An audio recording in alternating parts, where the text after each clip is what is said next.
오늘 우리에게 주시는 하나님의 말씀은 사사기 20장 17절부터 28절까지 말씀입니다. 구약 성경 397쪽에 있습니다. 하나님의 말씀을 받들어 읽겠습니다. 베냐민 자손 외에 이스라엘 사람으로서 칼을 빼는 자의 수는 40만 명이니 다 전사라. 이스라엘 자손이 일어나 베델에 올라가서 하나님께 여쭈어 이르되 우리 중에 누가 먼저 올라가서 베냐민 자손과 싸우리까 하니 여호와께서 말씀하시되 유다가 먼저 갈지니라 하시니라. 이스라엘 자손이 아침에 일어나 기브아를 대하여 진을 치니라. 이스라엘 사람이 나가 베냐민 사람과 싸우려고 전열을 갖추고 기브아에서 그들과 싸우고자 하매 베냐민 자손이 기브아에서 나와서 당일에 이스라엘 사람 2만 2천 명을 땅에 엎드렸으니 이스라엘 사람이 스스로 용기를 내어 첫날 전열을 갖추었던 곳에서 다시 전열을 갖추니라. 이스라엘 자손이 올라가 여호와 앞에서 저물도록 울며 여호와께 여쭈어 이르되 내가 다시 나아가서 내 형제 베냐민 자손과 싸우리까 하니 여호와께서 말씀하시되 올라가서 치라 하시니라. 그 이튿날에 이스라엘 자손이 베냐민 자손을 치러 나아가매 베냐민도 그 이튿날에 기브아에서 그들을 치러 나와서 다시 이스라엘 자손 18,000명을 땅에 엎드렸으니 다 칼을 빼는 자였더라. 이에 온 이스라엘 자손이 모든 백성이 올라가 베델에 이르러 울며 거기서 여호와 앞에 앉아서 그 날이 저물도록 금식하고 번제와 화목제를 여호와 앞에 드리고 이스라엘 자손이 여호와께 물으니라. 그 때에는 하나님의 언약궤가 거기 있고 아론의 손자인 엘르아살의 아들 비느하스가 그 앞에 모시고 섰더라. 이스라엘 자손이 여쭈기를 우리가 다시 나아가 내 형제 베냐민 자손과 싸우리까 말리까 하니 여호와께서 이르시되 올라가라. 내일은 내가 그를 내 손에 넘겨주리라 하시는지라. 아멘. 예수님의 이름으로 감사하며 기도하옵나이다. 아멘. 기도하면 항상 응답받는 분 계십니까? 나는 기도해서 한 번도 응답받지 못한 적이 없었다. 그런 분 물론 계세요. 예수도 응답이고 노도 응답이고 기다려라 하는 것도 응답이니까 그렇게 생각하실 수 있어요. 그런데 여러분, 기도를 해서 나는 한 번도 실망한 적이 없습니다. 이런 분 계시나요? 한 번도 실망한 적이 없어요. 아마 그런 분 찾기는 쉽지 않을 거예요. 기도해서 응답받는 것도 쉬운 일은 아니지만 나는 실망한 적이 없어요. 아마 응답받지를 못했거나 아니면 응답을 받아도 내가 기대했던 것과 다른 응답을 받아서 이거는 아닌데 싶은 그런 실망감을 느껴본 적은 다 있을 거예요. 어떤 어머니가 이번 수능 시험에 열심히 기도했습니다. 그 아들의 수능 시간표에 맞춰서 딱 정확하게 시작하고 마칠 때 정확하게 마치고 무슨 과목 하면서 다 열심히 기도했어요. 근데 결과는 상상 밖으로 아주 엉망으로 나온 거예요. 그 어머니 입에서 기도해도 소용없네. 기도해도 소용없네. 기도 무용론. 기도해봐도 별 소용없다. 그죠? 심지어 기도해도 될지 안 될지 모르겠다. 기도 회의론. 그죠? 지금까지 건 2년을 우리가 기도했는데 아니 이번에는 또 무슨 오미크론인지 뭔지 하는 것이 나타나서 이건 죽지도 않아요. 그렇다고 해서 뭐 왕성하게 뭐가 엄청난 일을 벌이는 것도 아니에요. 독감인 것 같기도 하고 감기인 것도 같기도 하고 그래서 일단 감염을 시켜놓고 꼼짝 못하게 해놓고 지는 사는 거예요. 아주 용악한 놈이에요. 지난 2년을 기도했는데 그런데 아무런 뭐가 나타나지 않아요.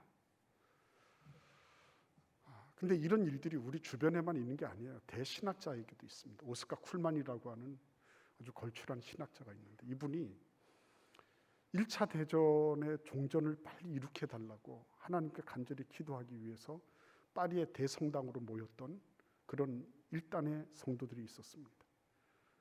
그런데 그 머리 위로 폭탄이 떨어져서 다 몰사했다는 거 아니에요. 그런 장면을 보면서 정말 기도해서 무슨 소용이 있겠나 하는 그런 생각이 그 대신학자의 뇌리 속에도 오갔다고 하는 것입니다. 그러니 여러분, 이런 것들을 생각을 해보면 우리가 기도에 대해서 회의를 느끼고 때로는 기도해봐야 소용없다는 무용론을 외치는 것이 그게 어떤 누구에게만 적용되는 것이 아니라 다 누구에게나 다 그런 일들이 일어날 수 있다고 하는 거죠. 성경에 보면 항상 기도하면 응답받는다, 그런 내용이 전부 다잖아요. 그런데 왜 우리는 기도해도 안 될까? 오늘 우리가 읽은 이 사사기의 말씀은 단순하게 전쟁 얘기를 하고 있는 게 아닙니다. 겉으로 드러나 보이는 것은 전쟁 얘기지만 사실은 그것은 영적인 문제고, 그것은 우리가 하나님과 관계를 맺는 관계의 문제다라고 하는 것을 여실히 말씀해 주고 있는 그런 본문이기 때문입니다. 오늘 이 말씀을 통해서 하나님께서 우리들에게 가르쳐 주시고자 하시는 것, 도대체 기도를 해야 할 것인가 말 것인가, 또 기도했는데 왜 응답이 안 될까, 응답은 받았는데 왜 생각한 대로 뜻대로 제대로 되지 않을까 하는 이 문제에 대해서 오늘 하나님께서 주시는 말씀을 우리가 함께 나누고자 하는 것입니다. 이 일들이 여러분 어떻게 진행되는지 아시겠죠? 어떤 나그네가 기브아라는 곳에 이르렀는데 그곳에 밤중이 돼서 그곳에 있는 남정네들이 밀려 닥쳤어요. 그래서 이 나그네를 나와라, 우리가 너하고 상관하겠다, 동성애를 하겠다는 거예요. 자기들이 지금까지 그 쾌락으로 모든 것들이 다 물들어 있는 그런 곳이죠. 그런데 이제 새로운 그런 쾌락거리가 등장한 거죠. 그래서 이 새롭고 어떻게 보면 전혀 낯선 이런 부분들을 자기들이 맛봐야 되겠다는 거죠. 그래서 그 나그네를 드렸던 그 집주인이, 그곳 사람은 아니에요, 에브라임 사람인데 그 집주인이 하지 마라, 우리 딸도 있고 이 사람의 첩도 있다. 근데 이 사람의 첩이 나가게 됐어요. 거기서 완전히 그 남자들에게 완전 유린을 당하고 새벽녘이 되어서야 그 집 문간방에 와서 손을 그 문지방에 놓고, 그리고는 싸늘하게 시신으로 변한 겁니다. 그래서 이 남자가 그 시신을 거두어다가 와서 12덩이로 나누어 가지고 12지파 사람들에게 다 보낸 거예요. 이런 있을 수 없는 일이 기브아에서 일어났다. 기브아는 베냐민 지파 사람들의 땅입니다. 기브아에서 일어났다. 나머지 지파 사람들이 전부 분기탱천했습니다. 그냥 내버려둬서는 안 된다, 손봐야 되겠다, 이렇게 됐죠. 다 모였습니다. 모여가지고 군사를 헤아려 보니까 40만 명이 됐어. 40만 명. 그래서 딱 군사를 딱 모집을 해서 베냐민에다가 최후 통첩을 했죠. 너희들 그 깡패들 다 불러내라. 그 여자를 죽인 그 사람들 다 불러내라. 우리가 심판하겠다 그랬습니다. 그랬더니 베냐민이 하는 말이 정말 우스운 말을 다 하는구나. 우리가 어떻게 가오가 있지 너희들한테 백기투항을 하냐. 절대 그런 일 없다. 이렇게 됐어요. 그래가지고 베냐민도 전열을 정비했습니다. 26,000명, 그 가운데 700명이 투척병들이야. 돌을 던져서 상대방을 맞추는 저격수들이었습니다. 그래가지고 드디어 일합을 겨루게 됐죠. 그런데 문제는 어디에 있습니까? 이 40만 명을 거느리고 있는 이스라엘 백성들, 이스라엘의 전체 지파가 하나님께 베델로 나아갔어요. 기도했습니다. 거기 뭐라고 기도합니까? 18절에 보시면 뭐라고 기도하죠? 우리 중에 누가 먼저 올라가서 베냐민 자손과 싸우리까? 이렇게 지금 말하고 있는 장면을 보게 됩니다. 베냐민 자손과 우리가 먼저 가서 누가 먼저 가서 싸워야 되겠습니까? 이 말 안에는 엄청난 내용들이 함축되어 있죠. 어떤 내용들입니까? 일단 승리는 따놓은 당상이다, 이런 생각이 있죠. 두 번째는 뭐예요? 이미 이 성패는 결정이 돼 있는 거고, 자기들은 지금 나가서 싸우겠다는 거예요. 그리고 하나님께는 뭐예요? 그 싸우는 데 있어서 조금 도움이 될 만한 누가 선봉에 서야 되겠습니까? 하는 이런 얘기를 하고 있는 거죠. 결정 다 내려놨죠. 자기가 하겠다고 다 결정 내려놨어요.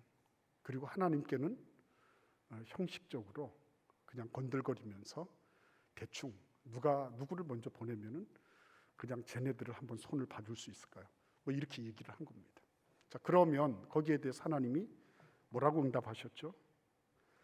유다가 먼저 가라. 그렇게 18절 하반절에 말씀하십니다. 결과는 어떻게 됐습니까? 22,000명이 하루아침에 죽어나갔어요. 와, 이건 엄청난 충격이죠. 40만 명이 26,000명, 15배나 많은 압도적인 전비를 가지고 그들에게 나갔는데 22,000명이 깨지고 돌아온 겁니다. 이만저만한 충격이 아닐 수가 없었어요. 그래서 그들이 저물도록 울었다 그랬습니다. 겉으로는 전열은 이렇게 맞춰놨지만 속으로는 이미 다 무너져 버렸어요. 그래서 하나님께 올라가서 또 기도합니다. 저물도록 울면서 하나님께 기도합니다. 하나님, 이거 어떻게 된 일입니까? 기도해요. 그러면서 하나님, 우리가 내 형제 베냐민 자손과 싸우리까 말리까? 싸우리까? 이거를 물어봐요. 그랬더니 하나님께서 말씀하시고 올라가라, 쳐라 그러셨어요. 이튿날 날 2회전을 치릅니다. 18,000명이 죽었습니다. 이거는 이만저만 잘못된 게 아니에요. 이틀 만에 10분의 1의 병력이 죽어서 넘어진 거예요. 까마귀 밥이 된 것입니다. 그들은 특단의 대책을 궁구하지 않을 수가 없었습니다. 하나님, 그러면 어떻게 할까요? 그래서 이스라엘 모든 자손이 다 올라가서 베델에 엎드려 가지고 화목제와 번제를 올려드리고 금식하며 울며 기도하기 시작했습니다. 그때야 비로소 하나님께서 뭐라고 말씀하세요? 올라가서 쳐라. 내가 내일 그들을 내 손에 넘겨주겠다. 이렇게 승리를 보장하십니다. 이런 장면들을 쭉 우리가 읽어왔어요. 자, 여기에서 우리가 배워야 될 게 뭐겠습니까? 하나님은 왜 이런 과정을 이렇게 하실까요? 우리는 기도에 대해서 많이 안다고 생각합니다. 누가복음 19장에도 제자들이 예수님 기도를 가르쳐 주세요 이렇게 얘기합니다. 근데 여러분, 누가복음 19장은 어느 장인지 아십니까? 예수님이 이제 공생의 마지막 일주일을 남겨놓은 마지막 장면에 나타나는 거예요. 지금까지 자기들은 기도한다고 생각했어요. 그리고 기도는 굳이 배우지 않더라도 얼마든지 할 수 있는 것이라고 생각을 했습니다. 근데 세월이 쭉 지났죠. 그리고 예수님 공생애의 말년이 되었을 때야 비로소 이거 아닌데 생각을 한 거예요. 기도 이렇게 해서는 안 되는 거구나. 예수님의 모습을 보면서 기도를 그렇게 하는 게 아니네. 이들이 이제 조금씩 깨우쳐 나가다가 마침내 그 얼마를 남겨두지 않은 그 시점에서야 비로소 예수님 기도를 가르쳐 주세요 하는 거예요. 기도는 초신자만 배우는 겁니까? 그렇지 않아요. 신앙생활 오래됐다고 해서 내가 기도를 자동으로 할 수 있겠다? 굉장한 교만한 생각일 수도 있습니다. 기도는 세월이 가면 갈수록 더 많이 배워야 되는 거예요. 내가 신앙생활을 하면 할수록 나의 기도의 정밀성, 나의 기도의 적합성, 이 부분들이 끊임없이 조견되고 끊임없이 질문되고 끊임없이 하나님 앞에 점검되어야 되는 거예요. 그래서 여러분 오늘 이 말씀 속에 그러면 왜 이스라엘 백성들은 하고 많은 일들이 참 많이 있잖아요. 40만 명이나 되고 그들 군사가 없습니까? 뭐가 없습니까? 이스라엘의 어른들이 다 모이고 우두머들이 다 있고 다 있잖아요. 그럼에도 불구하고 그들이 기도할 수밖에 없었다라고 하는 이 장면을 우리는 유심히 살펴보지 않을 수가 없는 것입니다. 2009년도 노벨 화학상 수상자가 있습니다. 아다 요나트 박사라고 하는 할머니예요. 이스라엘 와이즈만 연구소의 화학 연구자입니다. 화학자예요. 근데 전 세계 0.2%의 유대인들이 어떻게 22%의 노벨상을 받을 수 있느냐 하는 그런 질문을 기자가 했어요. 그게 지식의 문제냐, 교육의 문제냐, 안 그러면 문화의 문제냐, 뭐 이런 걸 따지고 물었어요. 그랬더니 교육이나 문화적 요인 이전에 이 길 말고는 별다른 대안이 없었기 때문이다. 이렇게 얘기합니다. 이 길 말고는. 너무나 차별과 편견을 많이 받았기 때문에 자기들이 할 수 있는 그 부분에 거기에서 뭔가 승부를 내지 않으면 안 되는 절박함이 있었다는 거죠. 그 절박함 때문에 그들은 그런 그 노벨상을 획득하고 그리고 다른 이들보다 탁월한 연구 업적을 남길 수 있는 기반을 마련했다고 하는 것입니다. 할 수 있는 것에 집중하는 거죠. 할 수 있는 것에. 그리고 그것밖에는 길이 없었기 때문에 자신들은 그렇게 할 수밖에 없었다.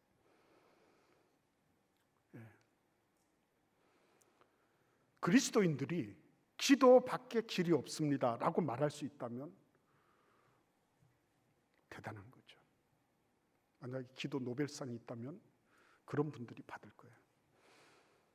노벨상 기도 부분이 있다 그러면 그런 분들이 받을 거예요. 기도밖에는 길이 없다. 그래서 나는 기도의 길로 밖에는 갈 수 없었습니다. 그런 고백이 있죠. 그런데 여기 보면 기도했잖아요. 했는데 안 되는 이유가 뭐예요? 안 되는 이유가 뭡니까? 맨 먼저 이들이 가지고 있었던 기저에는 뭐가 있는 것입니까? 자기들의 정의감이 있잖아요. 저 기부아 사람들, 저 동성애를 일삼고 저렇게 나쁜 짓을 하는 저 사람들은 지구상에서 영원히 격리돼야 된다. 이런 나름 정의감이 있었습니다. 틀린 것은 아니죠. 근데 문제는 뭐예요?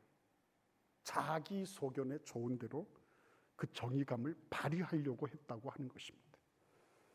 왜 우리가 생각이 없겠습니까? 다 있죠. 옳고 그른 것에 대한 정오 판단을 우리는 다 하잖아요. 그러나 그것을 자기가 자기 손으로 단죄하고 집행하려고 했다고 하는 거.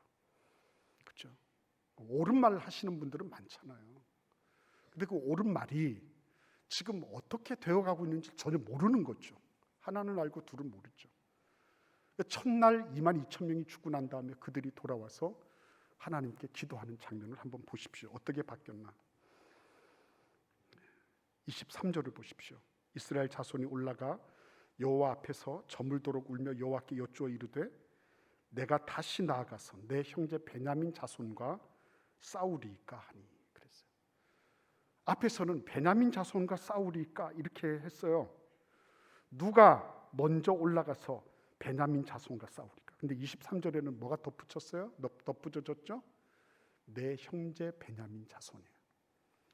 첫날 22,000명이 들판에 들어 누워서 까마귀와 승냥이의 밥이 되는 이런 일들을 보면서 뭔가 스텝이 꼬였다는 걸 알았어요. 그들은 지금 자기대로의 정의감에 들달떠서 그래서 자기들이 한번 칼날을 휘둘러 가지고 이거를 단죄해 보려고 마음 먹었는데 그 대상이 누구라고요? 내 형제 베냐민이라고 하는 게 비로소 눈에 들어오기 시작한 것입니다. 정의는 좋은 것입니다. 옳은 것을 하는 것은 좋은 거예요. 그것이 나쁘다고 절대로 아무도 말하지 않습니다. 그럼에도 불구하고 그 옳은 것만 가지고 사는 것은 아니에요. 옳지 않은 일을 하라는 말이 아니라 옳은 것이 아니라 하나님께서 어떻게 보고 계시냐를 아는 것은 훨씬 더 중요한 일이에요. 하나님께서 어떻게 보고 계신가? 내 형제 베냐민 저놈들은 나쁜 짓 했으니까 마음대로 찔러 죽이고 마음대로 단죄해도 괜찮다.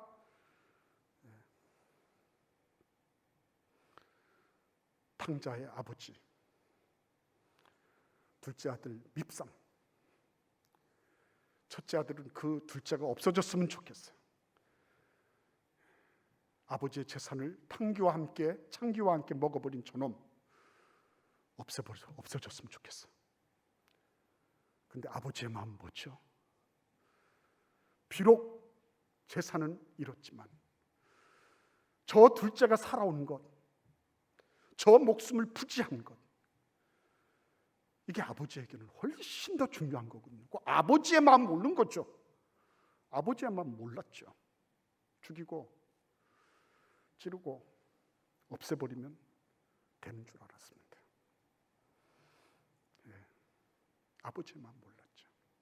그러니까 그 둘째 날에는 내 형제 베냐민 자손과 싸우리까 하는 내 형제라는 말이 들어가면서 이들은 비로소 조금씩 지금 내가 뭘 하고 있는 거지 하는 자의식이 발동되기 시작한 거예요. 그런데 둘째 날도 나가서 18,000명이 죽었어요. 첫째 날, 둘째 날 도합 4만 명이 죽었습니다. 40만 명 가운데 10분의 1이 죽어나갔어요.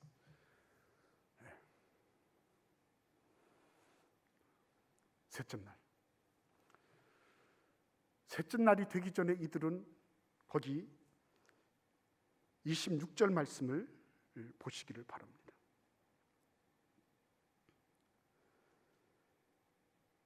이에 온 이스라엘 자손 모든 백성이 올라가 모든 이런 말이 구약 성경에서 히브리 말로 콜이라고 콜.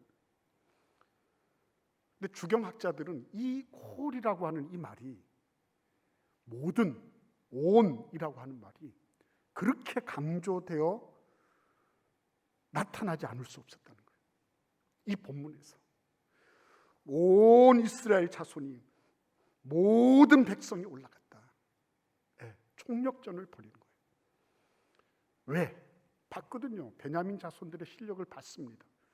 자기들이 창을 던지고 칼을 휘두르기 전에 벌써 자기들 이마에 와가지고서 베냐민 자손 왼손잡이 저격수들이 날리는 그 슬링, 그 물맷돌에 여지없이 나가서 떨어졌거든요.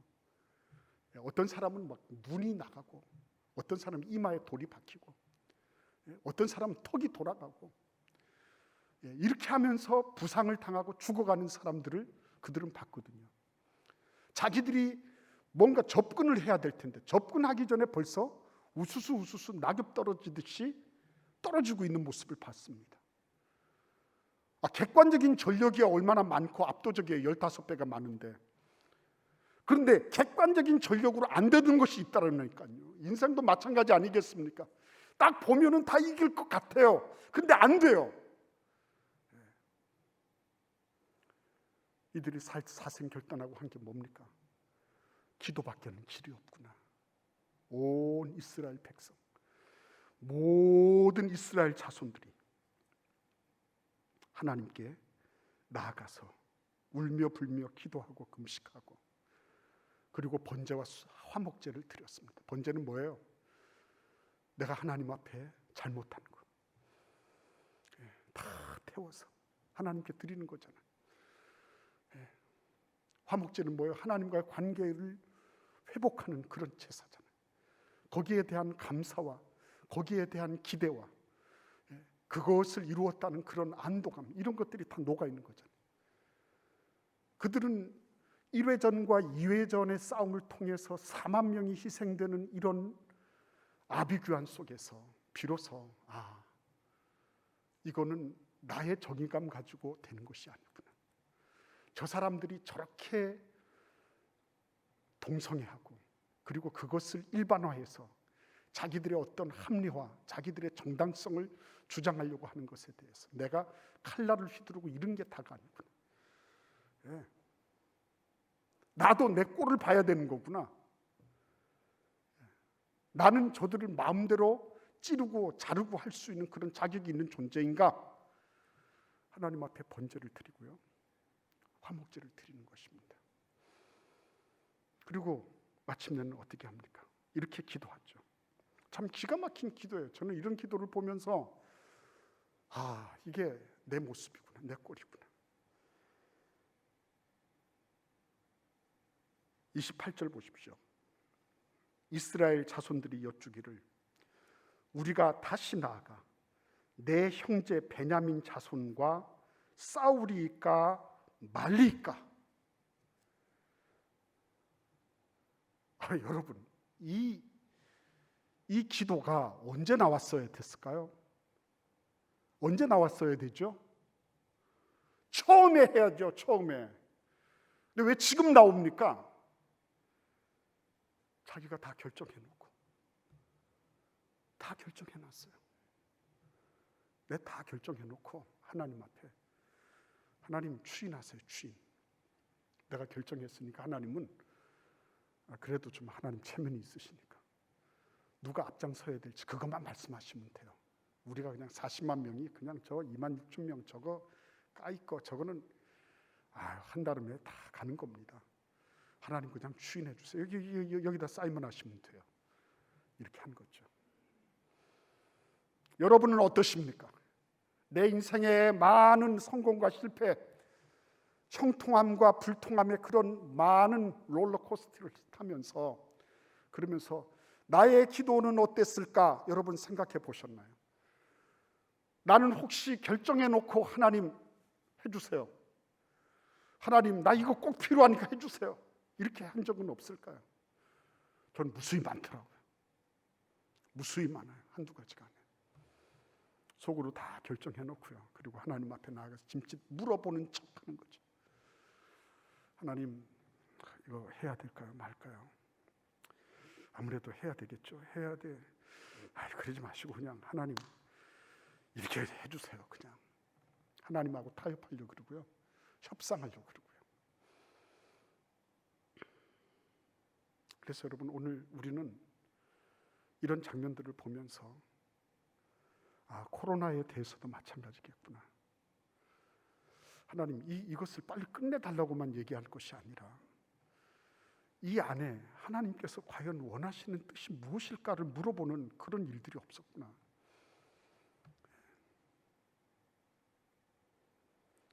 하나님께서 이런 일들을 통해서 말씀하시고자 하시는 그 음성을 내가 들으려고 하지 않고 빨리 대면 예배되고 빨리 이 모든 것들이 다 정상화돼서 다 그렇게 이전처럼 됐으면 좋겠어요.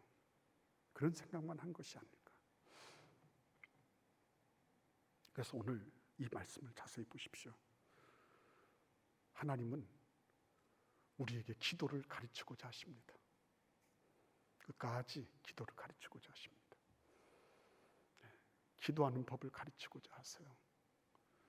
그래서 1회전, 2회전, 3회전 나가고 이 싸움이 다 될 때까지 하나님은 길이 참으시면서 우리가 올바른 기도,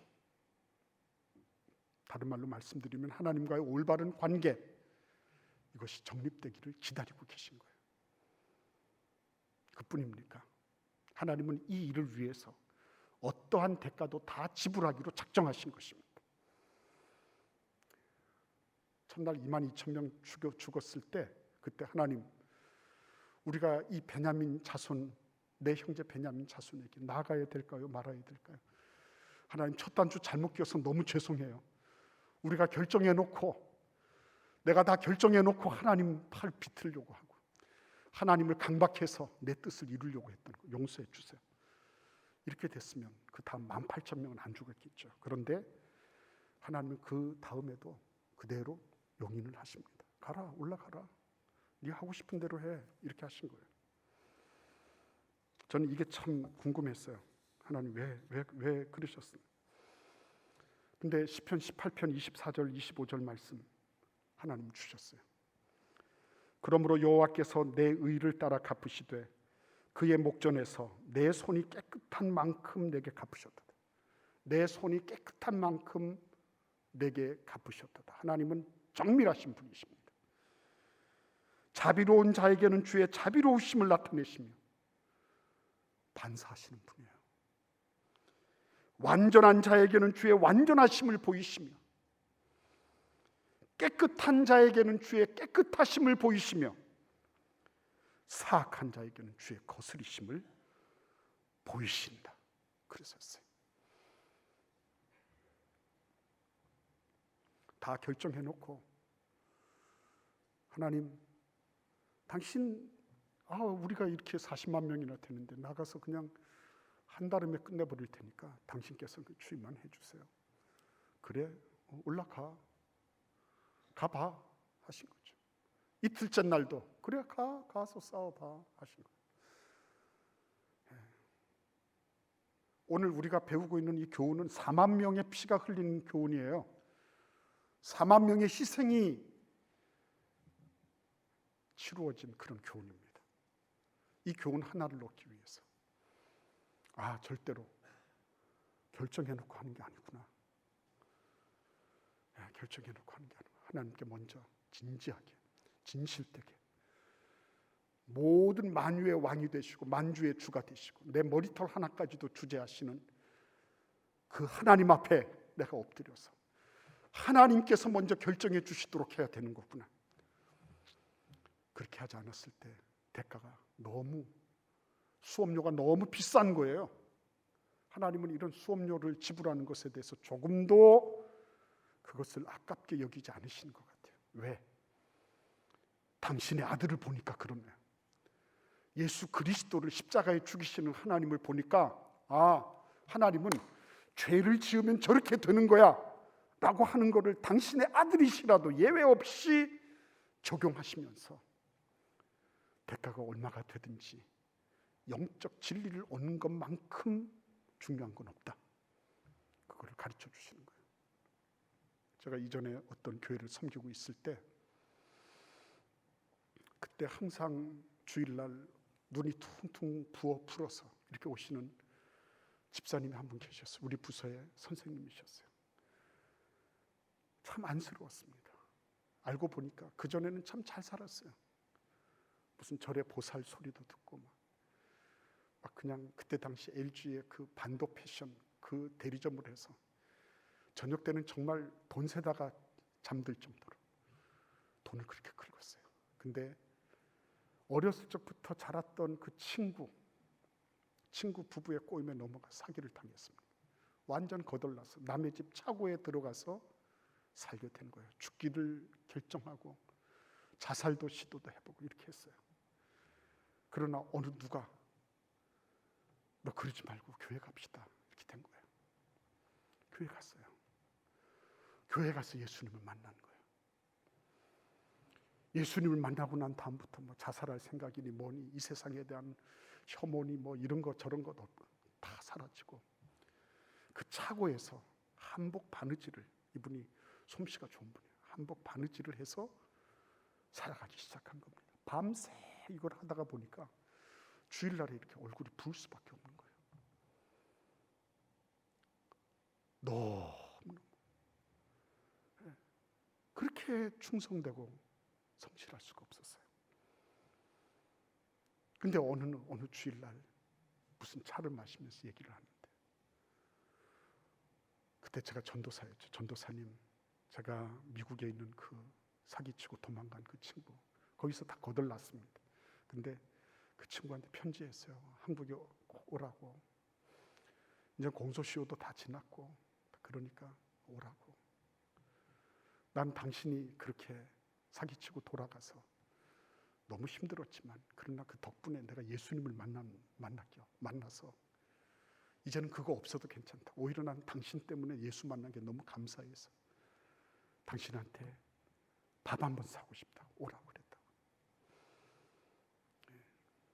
영원한 진리의 말씀을 얻고 진리를 얻는 것처럼 소중한 건 없는 거예요. 하나님은 그 일을 위해서 계속해서 1회전, 2회전, 3회전 갈 때까지 계속 참으십니다. 그리고 그들이 진리를 깨달을 때까지 기다리세요. 그래서 어떻게 하십니까? 기도를 바꿔주시잖아요. 처음에는 그냥 누가 먼저 올라갈까요? 했어요. 그 다음에 내 형제 베냐민, 그 다음에 내 형제 베냐민에게 베냐민을 가서 칠까요 말까요? 까지 하나님은 계속 기도를 바꿔주시는 거예요. 영적 성장은 기도가 바뀌어지는 것입니다. 하나님 중심의 기도로 바뀌어질 때 그게 영적으로 성장하는 거예요. 그 사람이 현실을 만나더라도 넉넉히 이길 수 있는 힘은 내가 기도가 하나님 중심으로 바뀌어져 나가는 걸 보면 되는 거예요. 하나님은 그렇게 기도를 바꾸어 주신 것입니다. 기도만 바꿔주셨습니까? 결과도 바꿔주셨습니다. 그들이 하나님께 번제와 화목제를 드리고 금식하며 기도하며 주님께 매달렸을 때 하나님은 이렇게 약속해 주셨어요. 여호와께서 이르시되 올라가라. 내일은 내가 그를 내 손에 넘겨주리라. 28절 맨 하반절에 있는 말씀이에요. 하나님이 승리를 약속해 주신 것입니다. 여러분, 우리가 주님 앞에 기도하면서 실망하고 기도하면서 응답 안 받았다고 불평하고 낙심할 때 있어요. 다시 한번 살펴보자고요.